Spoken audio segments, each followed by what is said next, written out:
Yo, yo, yo, good morning from sunny Las Vegas. Got a few hands to go through with you today. This one in particular is from the Lodge. 100, 200, 200 game. I believe there's a straddle, possibly even to 800 in this game. We'll double check when we get there.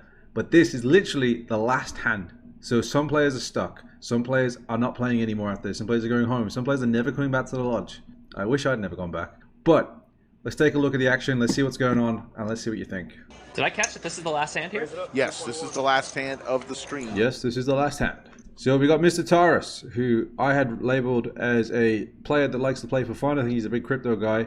As you can see, the 800 straddle is on as it's the last hand, and he opens Ace Deuce offsuit to 2.1k. Last hand, he's getting in there, he's stuck, he wants to get involved.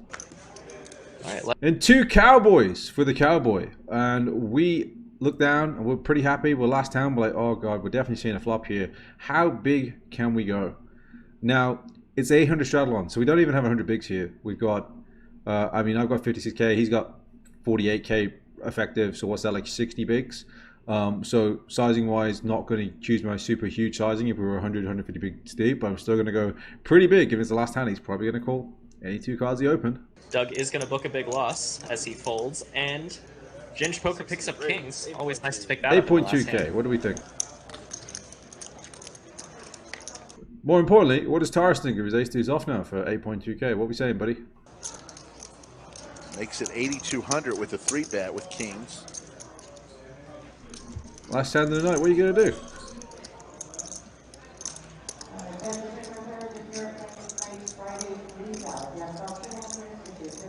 Thinks about it. Still got ace deuce off when you look back down.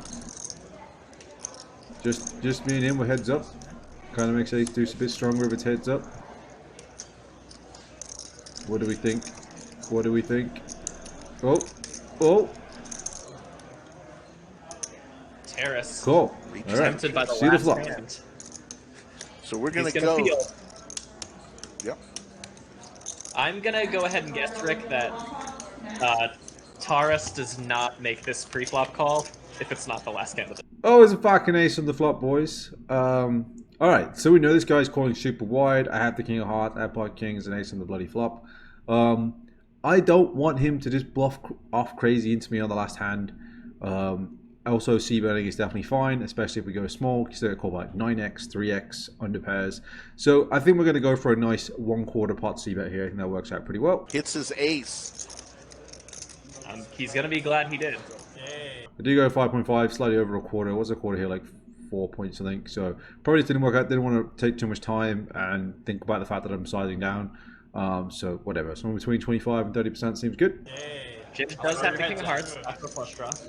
Taurus obviously not going anywhere 500 with the ace.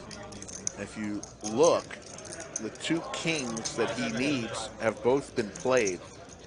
So I'm drawing So dead. he needs hearts. Great.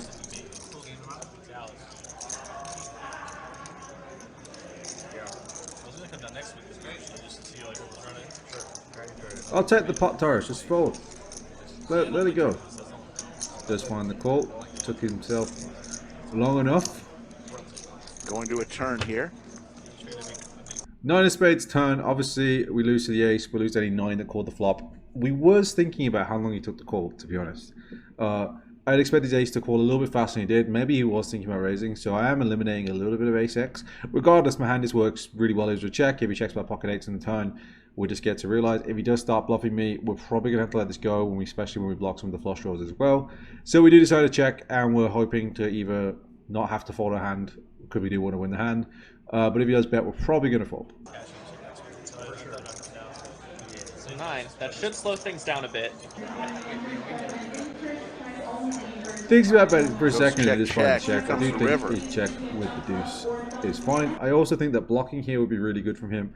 Gets to check back the river. I occasionally call with hands like pocket kings, pocket tens, and you just get to check back and not face a huge river bet. Queen does not help me, and now I have a decision. What do I want to do? Now, I do beat some hands. I do beat hands like 3x. I do beat hands like 4s, 5s, 6s, 7s, 8s, 10s, jacks, queen, jack of hearts. There's a reason why hands that I beat. So I don't expect him. So let's first go through the turn. When he checks back, I don't think he's got that many 9x. He maybe has some traps like ace 9 that might find a trap check on the turn. But overall, Not really worried about the 9x too much anymore.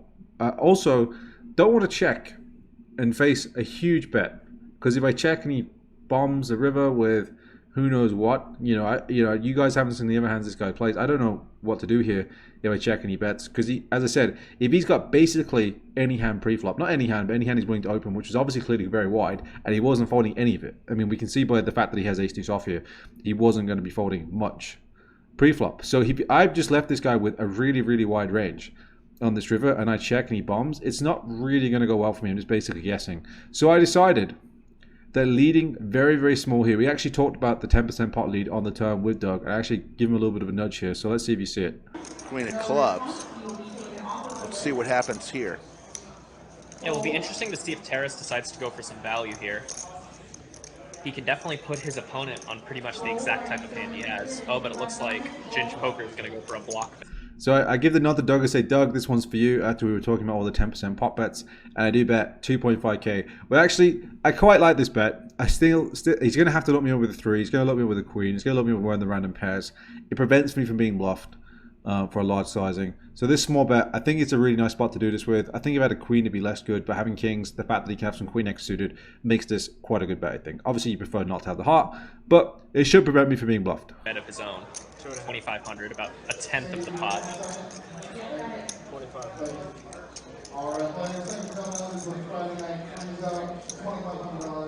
And obviously, Tara should just click call here, and then I lose, but I lost probably. Maybe you could argue 2.5k more than I was supposed to, but last hand of the night, kind of protected myself a little bit. But yeah, let's see what happens. So now Terrace has to decide, do I want to just treat that small bet as a check and raise for value? Could he call with worse if I raise here? So that is a good point. If he does raise with ace deuce here, it's not the fact that he's always ahead, or usually ahead versus this small bet. It's the fact that what can he get called by that's worse? It's just, in theory, I maybe have some traps here. I possibly have ace 9 myself. I possibly have aces myself.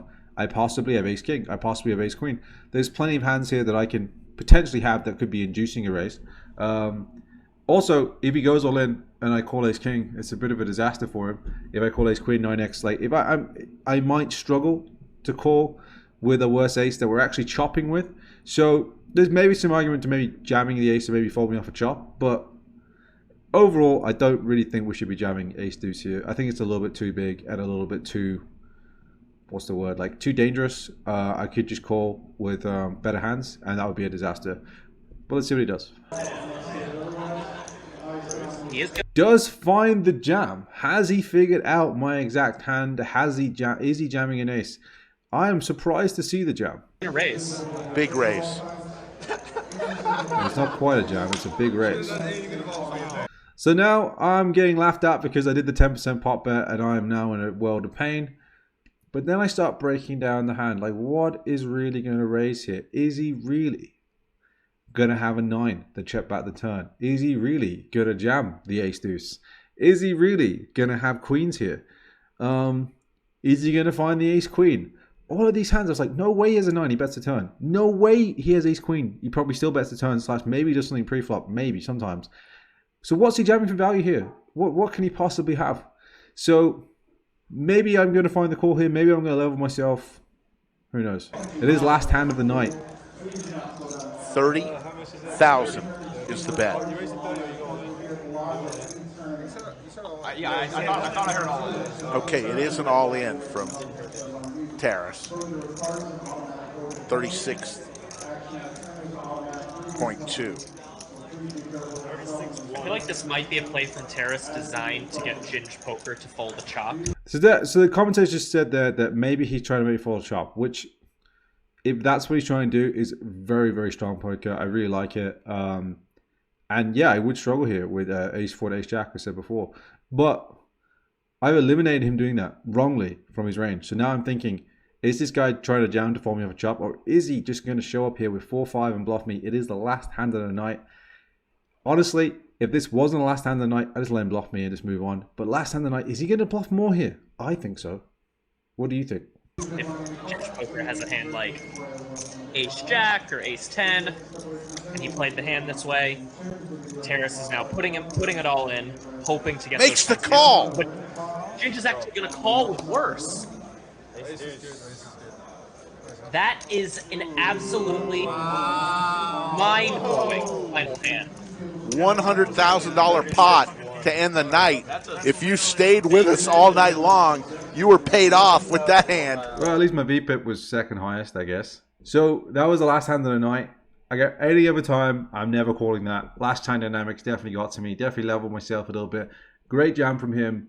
Terrible call from me. Unless he didn't have it, obviously, then maybe it was great. But bit of a punt for the last hand. Losing my first day at the lodge. Losing a 100k pot before we left. But what are you going to do? Sometimes it goes like that. Sometimes you make bad decisions, boys. Can't always be perfect. Catch you on the next one.